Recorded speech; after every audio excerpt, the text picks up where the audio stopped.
સુરત જિલ્લાની 169 બારડોલી વિધાનસભા મત વિસ્તાર ખાતે બારડોલી નગરપાલિકા અને બારડોલી તાલુકાને જોડતો અતિ મહત્વનો રેલવે ઓવરબ્રિજ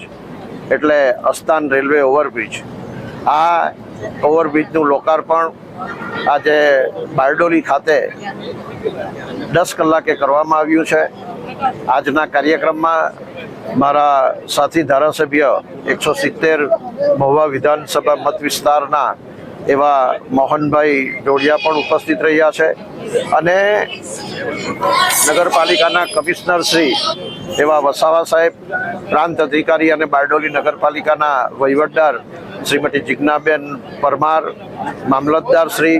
અમારા બારડોલી નગરપાલિકાના પૂર્વ પ્રમુખ શ્રી ધર્મેશભાઈ, સંગઠનના સુરત જિલ્લા ભાજપના મહામંત્રીશ્રીઓ, બારડોલી તાલુકો અને નગર સંગઠનના પ્રમુખશ્રી, મહામંત્રીશ્રી, GUDCના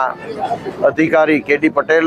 અને ખૂબ મોટી સંખ્યામાં આજે નગરજનો અને ગ્રામ્ય વિસ્તારના શુભેચ્છકો, વડીલો, માતાઓ, બહેનો ઉપસ્થિત રહ્યા હતા અને આ જે કામ ચાલી રહ્યું હતું એના કારણે કેટલાકને ધામડોદની રેલવે ક્રોસિંગ તરફ જવું પડતું હતું। લગભગ 4 થી 5 કિલોમીટરનો એ ફેરાવો પણ આજથી એ દૂર થયો છે।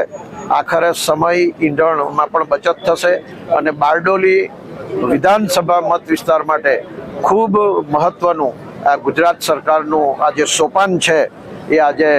પ્રજાને અર્પણ કર્યું છે અને આજથી એનો લાભ તમામ પ્રજાજનો, નાગરિકો, મુસાફરો અને વાહન વ્યવહાર કરનારા લોકો એનો લાભ લેશે। આજે આ વિસ્તારના આ નવા રેલવે ઓવરબ્રિજના લોકાર્પણ પ્રસંગે હું ઉપસ્થિત સૌને ખૂબ ખૂબ શુભકામનાઓ પાઠવું છું।